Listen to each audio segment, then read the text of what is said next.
Hi folks, I'm Alan Watt and this is Cutting Through the Matrix on the 31st of May 2020, and I hope you're all just hanging on and hanging in, but not hanging yourselves, hopefully, during all this chaos caused by the reaction to a virus.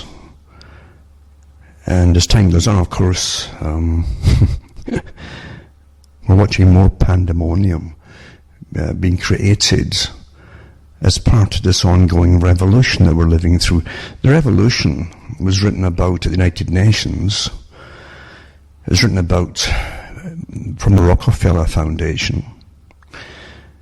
And it's been written about too from the Club of Rome and the World Economic Forum, constantly telling us that we'd have to go into sustainability for a new world order. And by the way, the United Nations has come out with an article called the United Nations New World Order, for those that like to joke about it.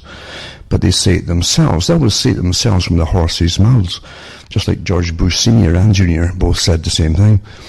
But everyone else is taught to just laugh at anybody mentioning it. Isn't it strange how this idea of conspiracy theory works on those of low intellect? They always jump at, it's a conspiracy theory, even though you can give them the exact same quotes from, and even the videos, in fact, from those who say it and bring it out at the very top, and presidents, for instance.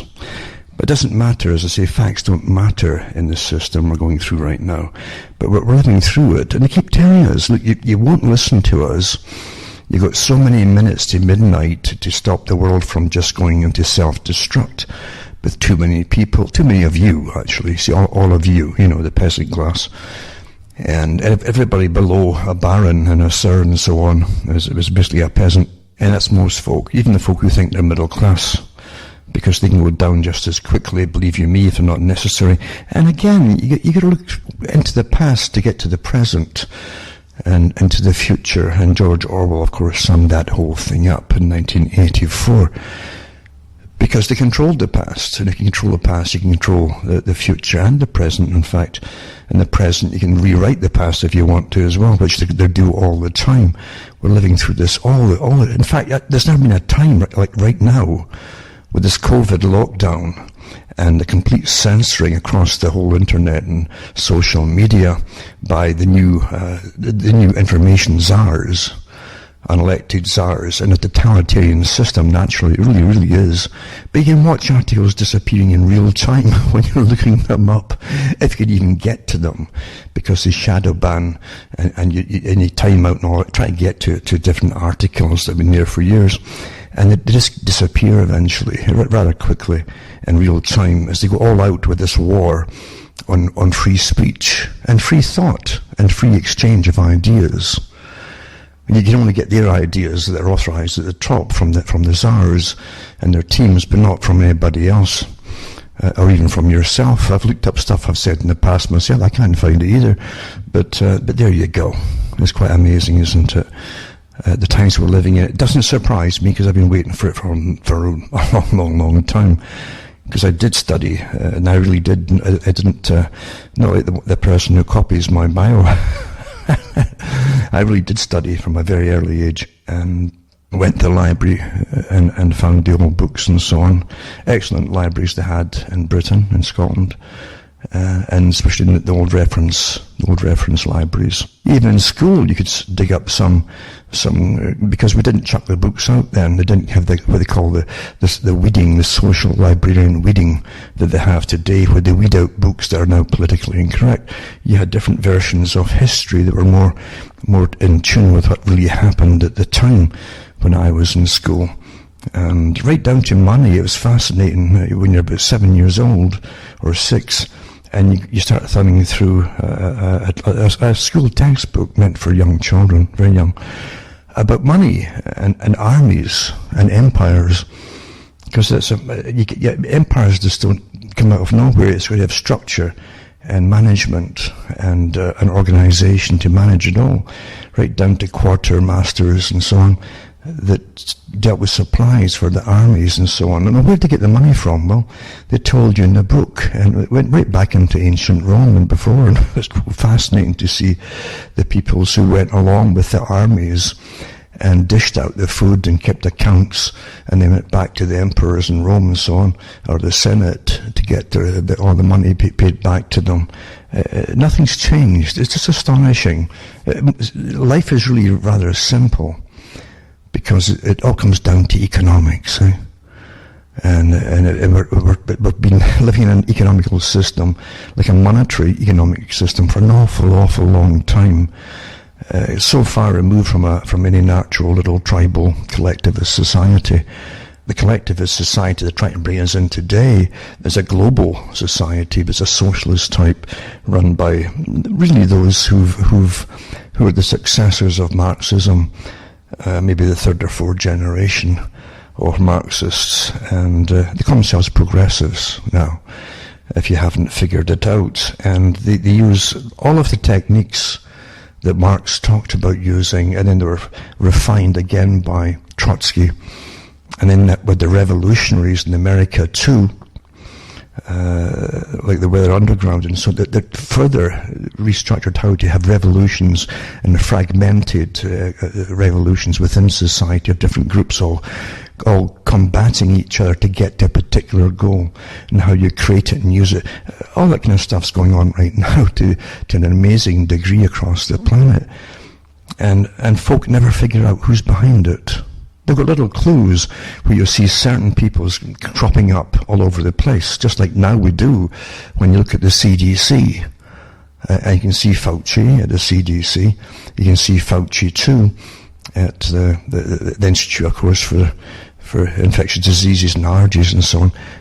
And we see Fauci again dealing with the WHO, the WHO, and so on. It's the same names cropping up all over the place, and again it's Fauci who decides what medications you're going to get, and he advocates who they're going to be. And there's definitely what you would call it, he's not impartial. He's not impartial enough to be advising what we should have, since he's too closely affiliated with these companies, these corporations, that only churn out the medications and the vaccines and so on.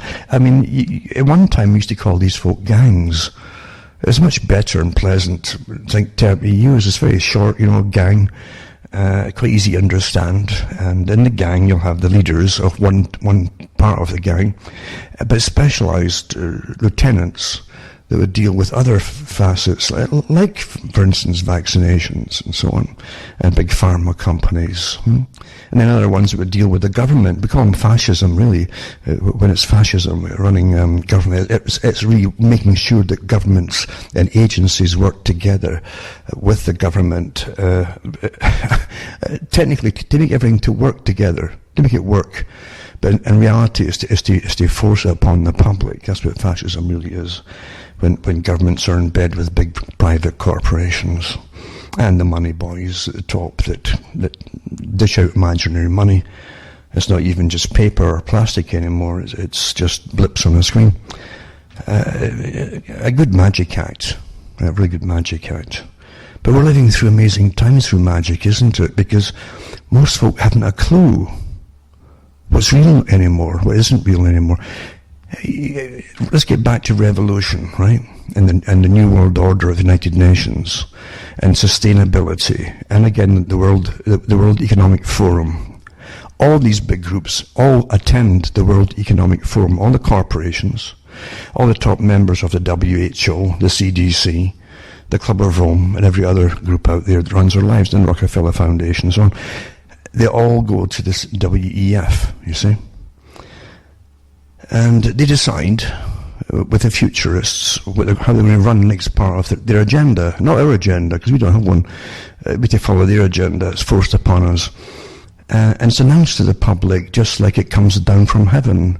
Even the idea of the World Economic Forum in Switzerland, in Davos, you always think of it in the mountains, you see. You get a picture in your mind of the mountains, and just like in ancient times in Sumer and so on, and they'd put food up into the caves and the hills and that, because that's where the gods lived, you see. and they put the food up there and ask for the blessings, and it's always up on high, something above you, you see. But today you imagine it too, like the Ultima Thule of the high Nordic mountains you see in Switzerland, and way up yonder, they all meet on the top of the world, the World Economic Forum.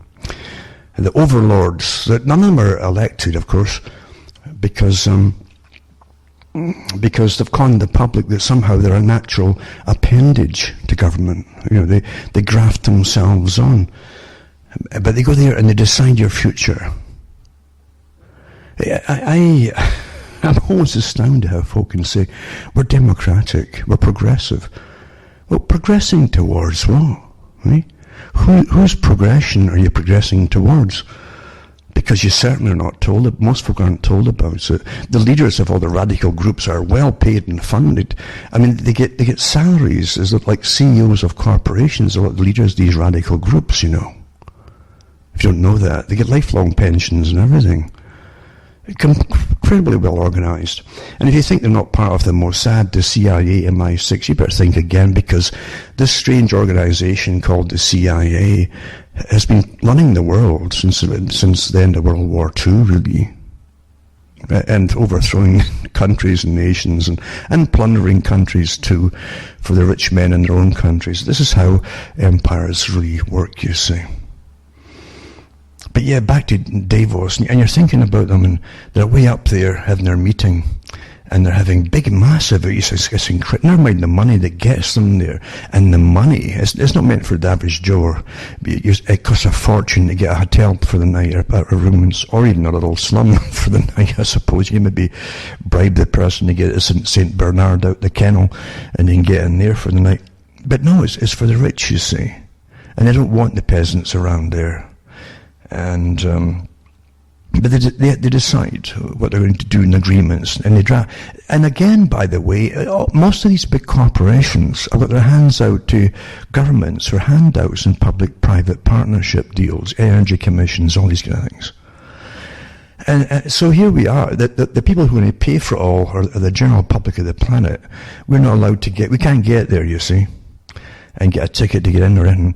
But these people at the top that live off of us, like parasites at the top, with their big think tanks and their big bureaucracies, just like civil servants, that for each company, that's what they have, decide how we're going to live.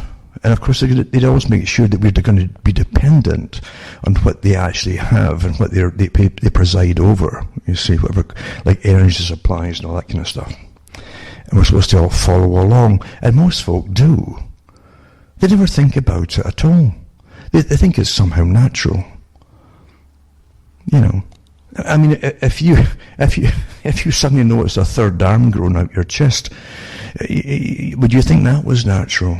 Well, how come these organizations just appear, you know, and then you hear it repeated on the news, and you'll see important people there, and you think somehow it's quite natural that this new appendage to all is making decisions that we're all going to have to live by or die by, you see.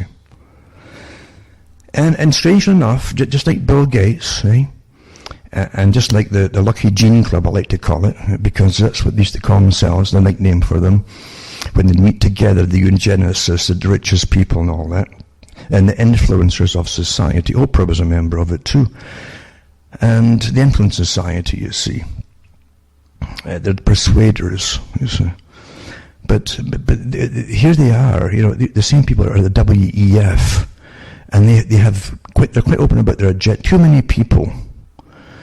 And so what we've got to do, and the UN repeats the exact same stuff, because it's one clique with a lot of faces, folks, like the different departments of the United Nations. It's the same group, really, with different faces, you know.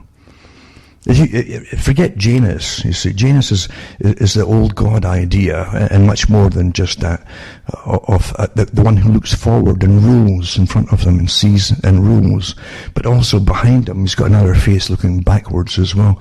If you can imagine just a circle of them with all different kinds of names, looking outwards and inwards, And you've got the WEF, and you've got Club of Rome, and you've got all the different organizations, and all the big foundations there, and you have also the big top corporations all around it as well. The education committees, and the UNICEF, and blah, blah, blah, blah, blah.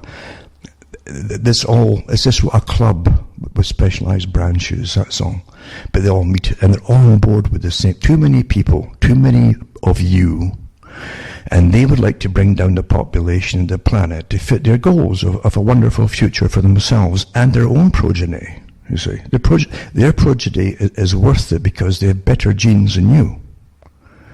And they know that. If you look into the eugenic societies and how they formulated the better types and inferior types. And the better types, you can't just join their club. They're quite brazen about what it took to join their club. You had to prove that you and your mother and your father had at least 7 generations before you of good breeding, you see, who'd almost interbred with the better families, you know, and had the proper, and they kept on the straight and narrow. They didn't go into drugs or booze or whatever. They would kept an even keel in society, and they had their children, and they would run the militaries, they would run the armaments companies, they would run the big corporations, all that kind of stuff. But they'd always marry within their own groups. And they were they were sticklers about it, keeping tabs on genealogies in the families to see if there were any bad genes or, well, you know, 7 generations ago, Uncle so-and-so was a great-great-uncle so-and-so was a bit of a lush, and things like that, you see. And they literally talked about that. They actually talked about that in their little meetings and their little tittle-tattle behind each other's backs, because there's always a bit of rivalry amongst them at the top, you see. But they all knew each other's families' histories. Astonishing. That's how the British upper class were. And the British upper class often had kind of emigrated into the country and married very, very, very broken down lords and so on, who lost their money through gambling and because they were not fit really to run anything. But nothing's really changed. You see, that's how the eugenic societies were formed. And I've mentioned it before with the histories of Charles Darwin. And he was one of many, his family was one of many families that were already practicing specially selective breeding within certain families that they claimed, or they really thought, through their constant checking of genealogy, that they had a better chance of a more superior offspring than the general population that married it because they liked the shape of some girl's ankle, you know, back in those days. And so they'd arrange their marriages.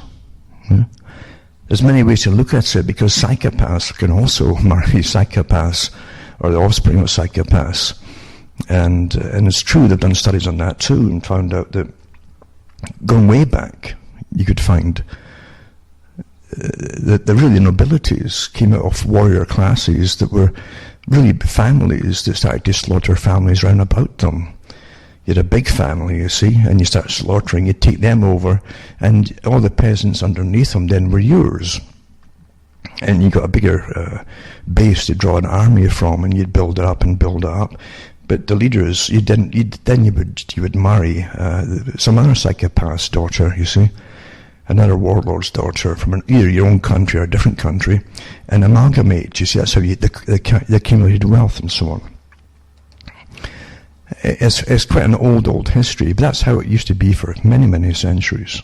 And we saw it too, going way back into the pharaohs, where they often married their sisters, for instance, to keep everything. You had the proper blood, right? So you didn't want to marry inferior blood, and so you called yourself a god, and you'd marry your sister, the goddess, and have children, little goddesses and gods and stuff. Maybe it's godlings, for little ones.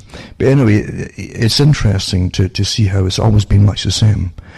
And even when they tried to put a scientific spin on it, like they did with the Darwins, and the Darwins just married for generations into the Wedgwood family. They're well known for their ceramics and pottery and so on. But they kept marrying, and so much so that I think it was when Charles's wife died, he then married his wife's mother or sister or something. But they kept, all they did was marry into the same families over and over and over.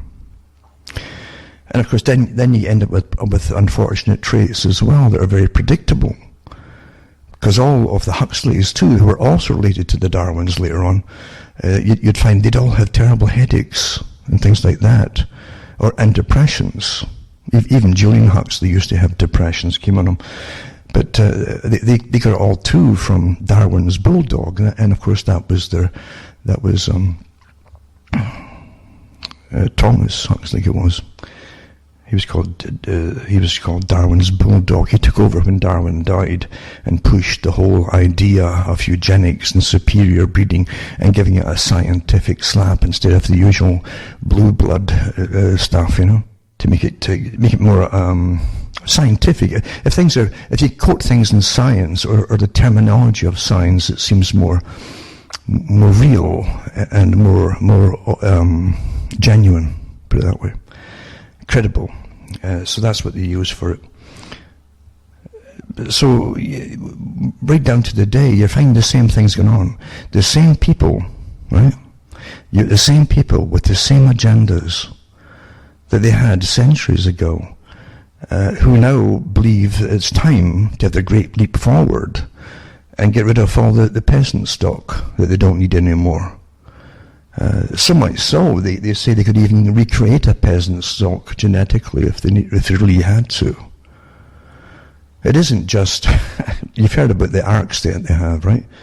And back in the 90s, gave talks on this, about the arcs that they have. They have one in the States in Louisiana, and another couple inside the States, other ones across the world. But these scientists, and they have scientists in charge of them lifelong, these arcs. And it isn't just seed for plants that they have. They actually have the semen and the ovum of different animals, all animals and humans, by the way, in cold storage. And every so often they take them out of cold storage and will bring and actually fertilize them and then insert them into other mammals. They have all this documentation. It's fascinating. And they can actually bring whatever mammal it is to term. By using a different kind of animal as the mother to bring it to term. And they've been awfully successful. And years ago I put up links on the documentaries that were put out about them by themselves, because they did that back then. And they said it was for a great catastrophe, like an end-of-life extinction experience that could happen. And they gave all the different scenarios, like a nuclear war or again, a disease that would wipe out most of humanity, where the elite would live underground and blah, blah, blah, and survive.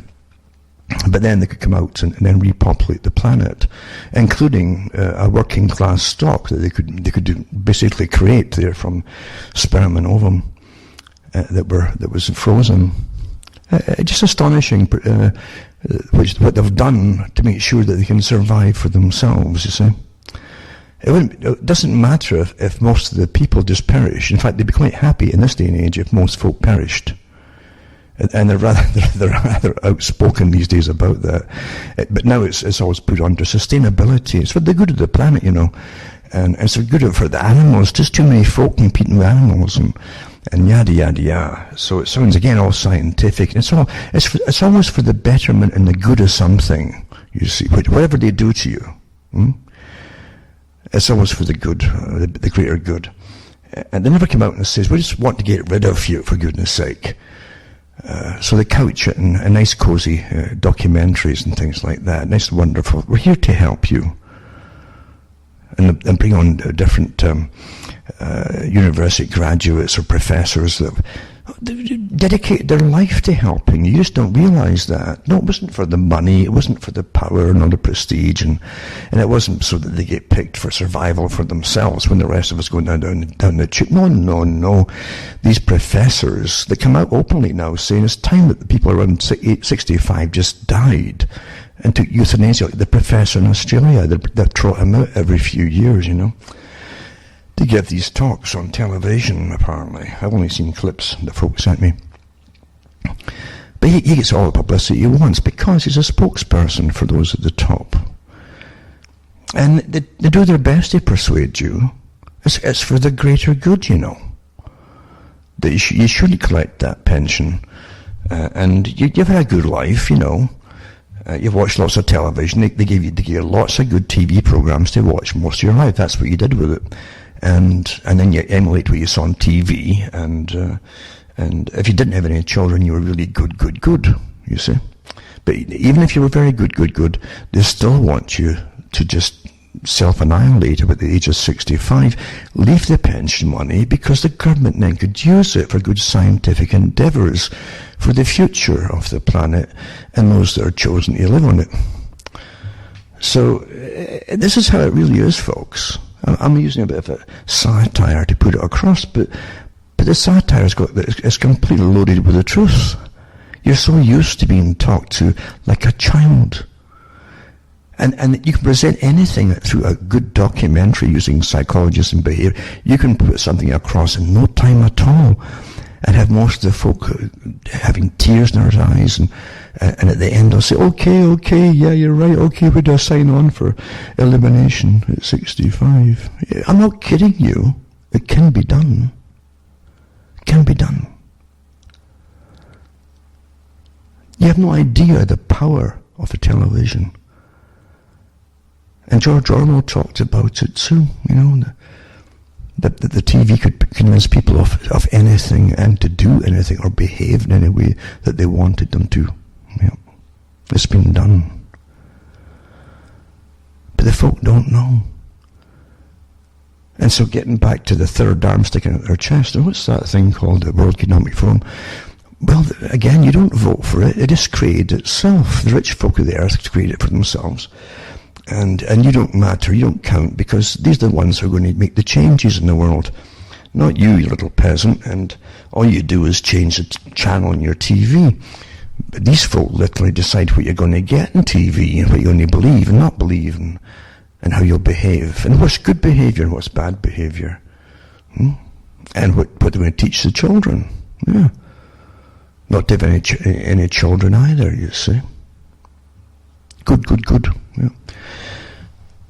But you can, unfortunately, it's so true. You're so well understood, as I've said so many times, and studied more minutely than any animal or ant has been studied. And more, there's studies going on, even now under the COVID thing. We look at the billions getting thrown at different endeavours of university psychological operations and so on, and studies and all kinds of things to do with us during this pandemic. It's just astronomical. It's amazing. It's amazing. Because you see, that's how you rule the world, is by understanding the peasantry. And to if you put if you get the peasants in a room and you walk the tiger into the dogs freak out right up naturally. It's a natural response, you see.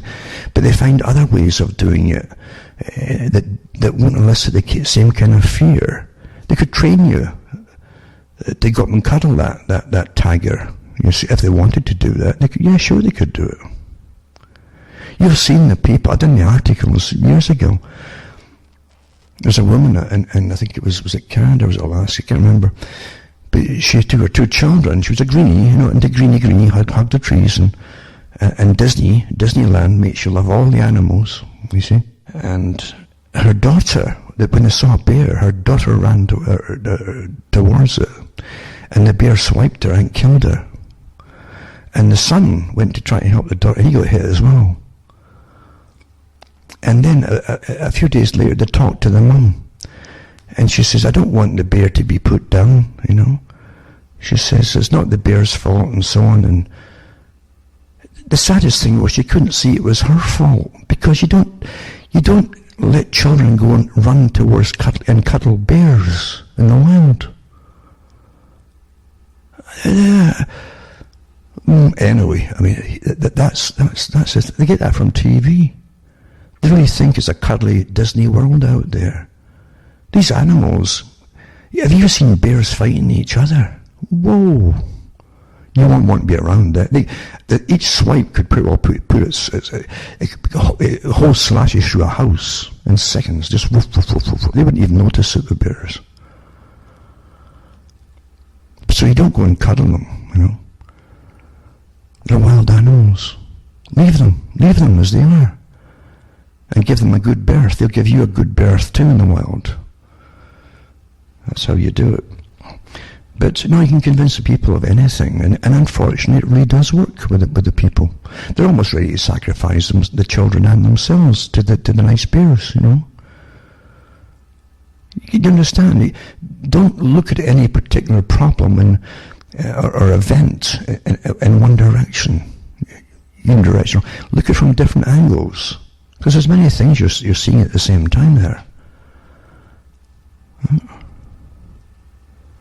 How did that mother allow the children to do it? Why did the mother allow them to even go and run towards it? What was the mother thinking? What was her impression of what a wild bear's like? Where did she get that impression? Now, if you pushed a child towards a bear and it got mangled, you'd be up in a charge. But to train children to run and want to cuddle bears in the wild from television, nobody gets up in a charge for that, do they? That's the power of persuasion, again, through very, very expert videography, coupled with the soothing voice. You always have these soothing voices talking over in the documentaries they churn out. Canada's quite amazing for the women who do these documentaries. You never see them generally, but there's certain ones with a certain voice and accent they use, and Canada is famous for using them for 25, 30 years. And they talk in a certain, it's not monotone, but it's lower than the average woman's voice, and they can talk at a very paced like that, hypnotic. And a little bit of music at the back there to put you into the alpha state, and which is hypnotic, you see. And TV will do that for you, go into alpha state, and then the voice is just hypnotically paced and mentioning and you're getting sucked into it, and with the music and the tempo of the music, which will vary according to the scene. And when they give you the nasty thing of a poor bear that's lost his home because someone's moved in that area or whatever, then the music will change, and down to this man, down, you see, and then they'll show you a clear-cut part of a forest from the 1950s, which they don't do anymore. But they always show the same thing when they want to train the radicals, a radical generation like the Antifa movement. That's what they brought up on in school. Make sure they see that kind of, oh my God. There you go. It really works wonders, doesn't it? It really does. You always create the society you want for the next 20 years. You start now for the ones you want in 20 years' time. They'll be young adults and fully trained, fully indoctrinated. They'll have a common opinion for every topic. They'll have the same uniform opinion because they've been trained that way. There's never been a time in history when you have so many people at the age of 20 all saying the same things, believing the same things. It's never been done to this extent before. Before they've tried it for revolutions. They know it works. And you train them for the Bolshevik revolution. You make things as bad as possible with wars and famine and so on, to make it worse so that folk will revolt. And you train them that you're going to work for a better utopia for the future, and they jump on it. The young always fall for the same things, you see. They never realize that once the revolution's over, those who really wanted the revolution to occur go after the leaders and annihilate them. That's standard. For those, it's a little warning for those who are doing it right now. They don't realize this. But that always happens. And you find too that Bezmenov, who was the ex-Soviet spy that came out in the 70s and 80s and talked about it, and the cultural espionage, it was cultural espionage, it was successful. That's all you had to do, was destroy the culture. The Frankfurt School knew that too, but Bezmenov said that the leaders that agitate and do the agitprops and so on, and they do the organization for the riots and all that, they really think that it's going to be a wonderful system. But when they find out the conquerors don't give them the wonderful system, that there's a different agenda there, they start complaining, and so they get wiped out because they won't shut up. That always happens. But that's what we live in. It's a world of constant intrigue, run by powerful institutions, well-funded institutions, so well-funded, in fact, that most folk are completely misled as to who runs it all. That's a beautiful trick of, say, the CIA. It has so many revolutionary forces across the world on the go, all the age groups too, that and always disguised under political reform parties or revolutionaries or whatever, that the folk never catch on to the true functions. Even the folk who participate and actually do the fighting never really catch on. And that's where you have the old movies and even modern ones about the disillusioned freedom fighter when they find out it's all bogus. Everything's run by the masters of disruption. Because that's how you have control, is by causing disruption. You guide the disruption. You cause it to happen. You guide the outcomes of where you want it to go, the thesis, antithesis, and synthesis. And you can't fail by doing things that way, you see. Can't fail. It's done all the time. But the beauty of it is that it's so well camouflaged that even those who participate never really catch on to the bitter end as to who's really behind it and what it's really for. And to get great change for those who rule the world already, you must always plan the change, manage all sides to force the change on them, and all combating forces too, and then bring them into the new system that you planned at the very first, because it wouldn't have happened by itself. Folk are quite happy generally by the way things are. Even if they moan and they complain, they're generally quite happy the way things are. And you see it now with the agenda for the whole 21st century, with its different parts, 2015, 2030, etc., different segments of it, where things must be accomplished in each segment throughout this century. They mean it. They mean what they say. And you have to go back to the old idea of no private property. No private property. I used to get kind of excited when I realized that Freemasonry, for instance, the Scottish Rite of Freemasonry, and Albert Pike talked about it was the curse of private property. And then you found that Karl Marx, of course, wanted abolition of private property and marriage as well. And so they give you what they'll call as a slightly different, a more watered down version. We'll just call it socialism, national socialism, which is just the same thing again. It gets you it takes a longer trek to get there. That's what Stalin also said. That he said, what is socialism? What is communism? He says communism is socialism in a hurry. Just a quick revolution, and then you've got it. Then you can call yourself socialist if you want to, but you've had the revolution. Whereas the Fabian Society, set up in Britain, and funded by the richest folk on the planet at the time, like the Astor families and others, they're all part of it, and Rothschilds, because they own all sides. You got to own all sides if you want competing and conflicting parties that will fight and push and argue to get changes, because you plan the changes. And you get them to argue it out in parliaments and so on, this party versus that party, and you bring the desired conclusion along, you see. That's how it's done. Folk never catch on to it at all. But the Fabian Society literally boasted, if you get the old books from it, when George Bernard Shaw and H.G. Wells were the top members at the time, amongst others, of course, they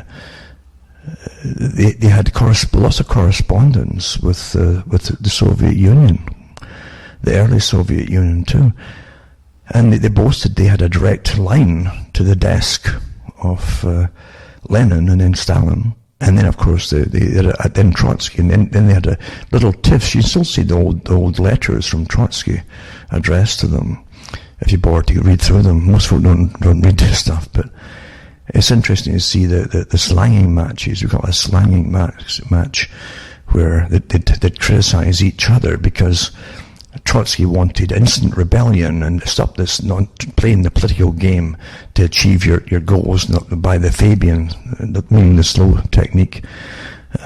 Have a revolution, but they wouldn't go along with it. They were tempted at times to try and go along with it, but they didn't think they'd get away with it at the time.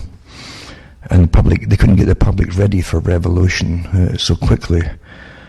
So they did the same with Germany, of course. Germany, you find lots of articles put out by the top Soviets at the time, who, before World War II, and even leading up to World War I, they hoped to bring Germany into a revolution for communism, as they were going to do with Russia, with the Bolsheviks. And they thought we'd be having a revolution. They tried a couple of ones which failed there, but when you read how they analysed the data when it all failed, they said that the German people, even though they're mainly working class people, very robust and hard-working people, they just wouldn't fall for this idea of a communist system. A lot of them were still religious, by the way, in Germany. And so they couldn't get them to just overthrow their governments, and they really hated it when the Germans would take up arms when told to go and fight for the country. They hated them for the working class for doing it. I never forgave them for that. And of course, Britain also had little revolutions that they attempted at the time in London, and you can still see the old photographs of Winston Churchill in his big top hat at the time, with policemen standing with shotguns around a building near the quay in the Thames, where the communists that had hoped to have revolution started were holed up. But it's quite amazing when they're doing that. They always have the standbys, the trusty method of doing it, which is the Fabian technique of slow incremental changes until after World War II. I mean, Britain went into World War II giving the excuse to the public, because you always get excuses, never the truth, of why they were going to fight Germany.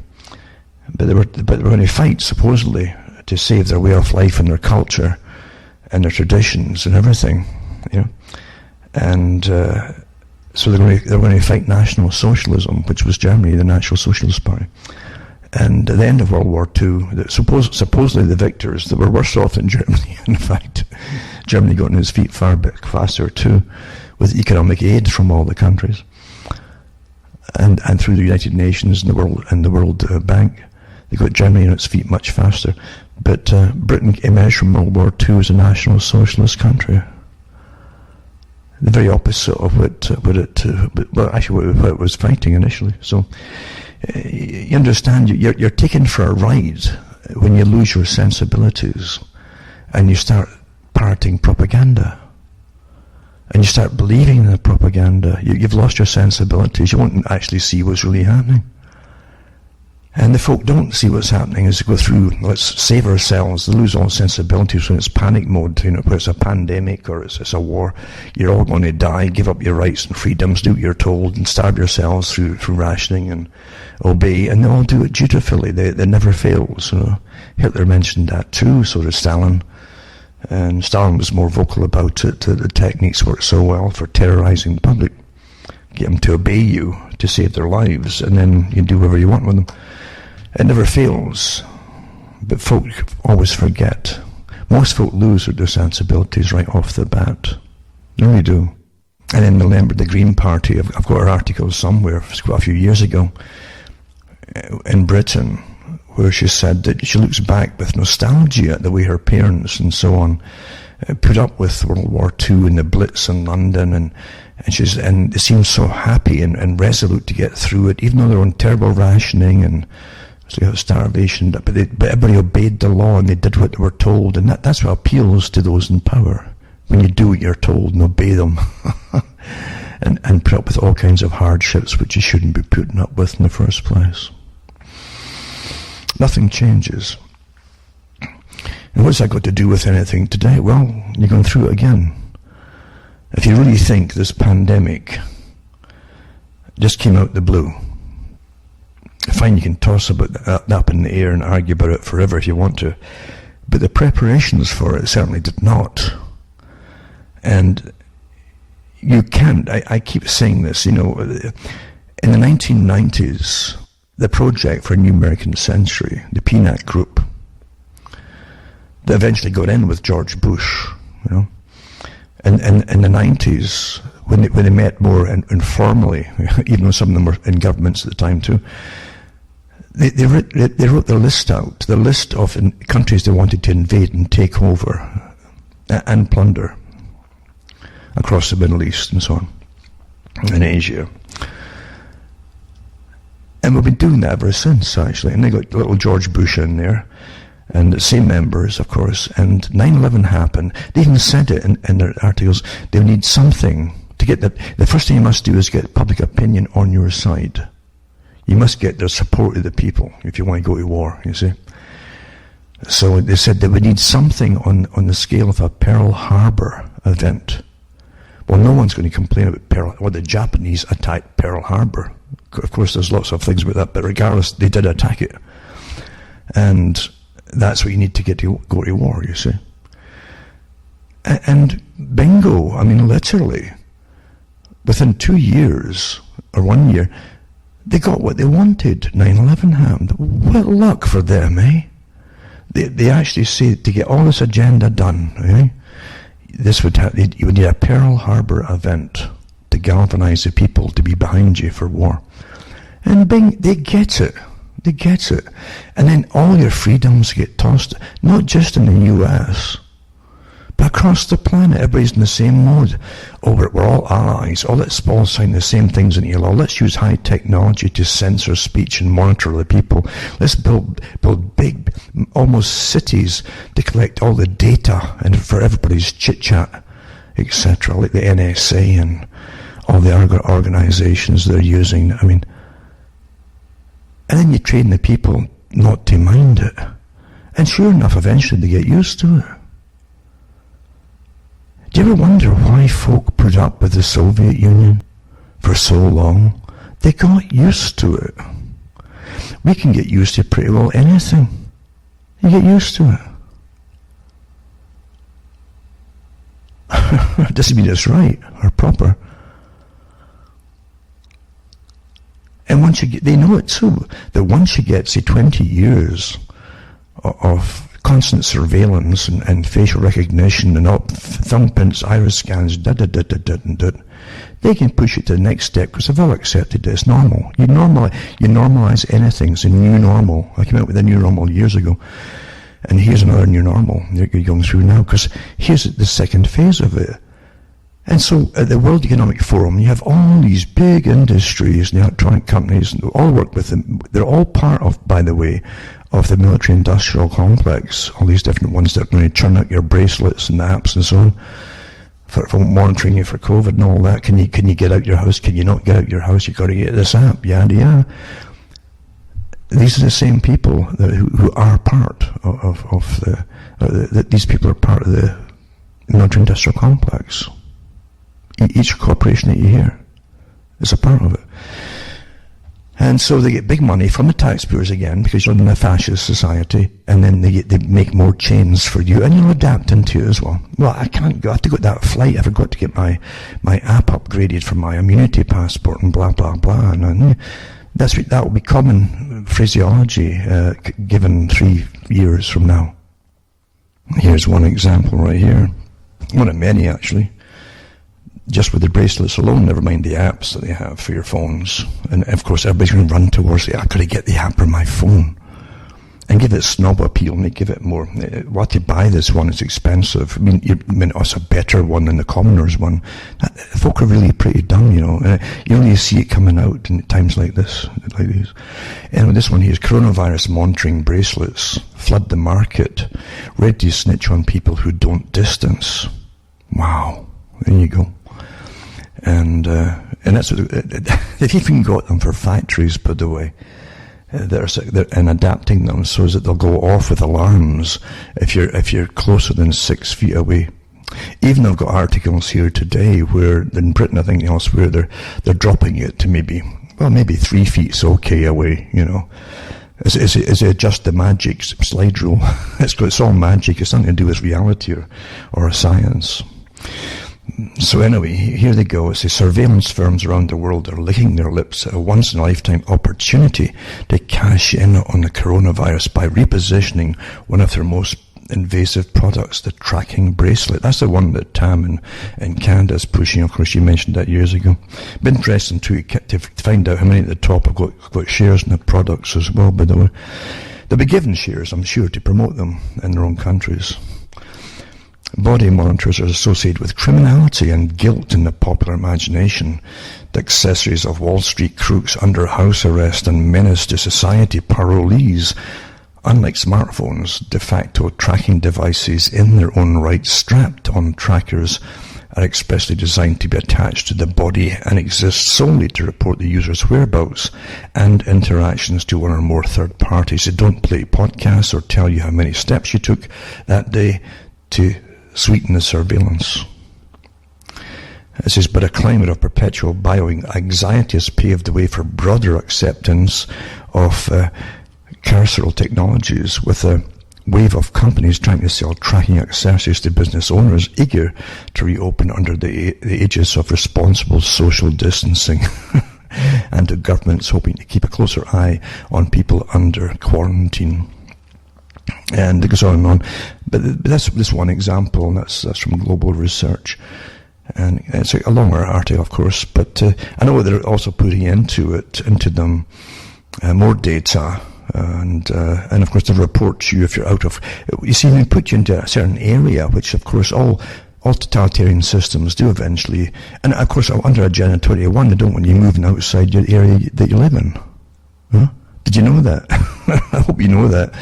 Under the agenda for the whole 21st century, they actually mentioned eventually they'll phase out all privately owned vehicles, and but you'll be locked down basically, with or without pandemics, in your own little area. That's more tidy that way. If your masters like it to be tidy and efficient, you understand. And if you're taking time off to go holidaying across the countryside, that's awfully untidy, and you should do what you're told and be good and stay in your own little area where you're monitored and your little bracelet won't go off. But that's what I'll get. I mean, this stuff really is all for this is never going to go away. I hope you understand this. They're licking their lips at the top, and just like the 9/11 with incredible surveillance laws that they just rammed down everybody's throats without an asking, do you mind? It's never going to go away because it's so lucrative. We're slaves, you understand. We are slaves. And as far as those at the top, the WEF, the World Economic Forum, are concerned, and the Club of Rome, we're obsolete slaves. We really don't have any rights because they don't need us anymore. They're only suffering us. You know, we're in sufferance at the moment. That's how they put up with us. Not because they really want to. And they don't really need us so much now, you see. They really don't. And they planned the great leap forward into the future, into their modern utopia that they keep telling us all about, that's just for themselves, with a vastly reduced population, like the Georgia Guidestones prattle on about, and that people like, Jacques Cousteau is one, and David Attenborough, but Jacques Cousteau was awfully good about it. He said quite openly, when he in between, cuddling his fish and everything, he mentioned that they'd have to kill off 140,000 people a day, every day, rapidly, over the normal death rate, to bring the population down over so many years to a more acceptable level. I guess to get more room for his fish and things, I suppose, Yep. And they always give you these same characters. They're all eugenicists, we look at the organizations they belong to, but they always put them in getting the children to like them, because the children follow the heroes, you see. And that David Suzuki in Canada, he said we were maggots, actually. We're just maggots living on the droppings of a higher of all maggots above us, you see. That's what he said, And David Attenborough has been very blatant about it. They made him a sir for being so blatant about it, which tells you a lot right off the bat, too, of who runs the show at the top. And Prince Philip's organizations, of course. But it's astonishing what we live in, and how people hear everything that they should be wary of. They hear about it and should take action, but they don't. They can't mean what they say. Do you understand that that happens before every terrible catastrophe in history? Oh, they wouldn't do that. Nobody would do that, you know. When you look at the Crusades were horrific, horrific ordeals for every side that took part in it. And yes, you had the Muslim invasions in Spain and so on. You got them driven back again and so on. But then you had them following on to that, thinking they go into the Holy Lands and really quell Muslims and so on, and do a bit of plundering at the same time. That's always beneficial to those involved. But some of the cities that Christians were holed up in when they were conquered over in the Middle East, they would take the women and then behead everybody that was left. You know, like hundreds and hundreds and hundreds of people get beheaded, and the Christians did the same thing in some of the cities. They took over, and I guarantee you, when the cities surrendered eventually, the people would all be looking at each other, thinking, "What are they going to do? They're going to kill us?" No, they wouldn't do that. You know? They wouldn't do that. It's unthinkable that people would do that. And so you cling to that little bit of hope of, well, I wouldn't do that personally, so they won't do it either. Well, and of course they'll get slaughtered. How many times down through history do you think that's happened? Hmm? It always happens. They never do that. Well, we're civilized now. Every generation down through centuries have said the same. Well, we're civilized now, you know, we're more civil. No. Always. Do you know in Scotland, when they had the rebellion for Prince Charles, not the present Prince Charles, I'm talking about the guy who wasn't quite so deformed. He was young Charlie, and he led a rebellion, supposedly. They could have maybe even won it, they even speculate too, because it got down to Derby, and London was evacuating when the armies went down there.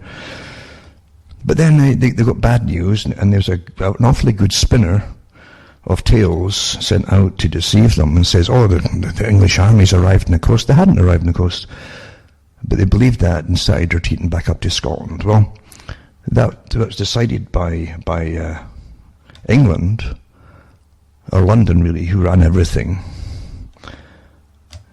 that they'd annihilate the Highlands, absolutely annihilate them.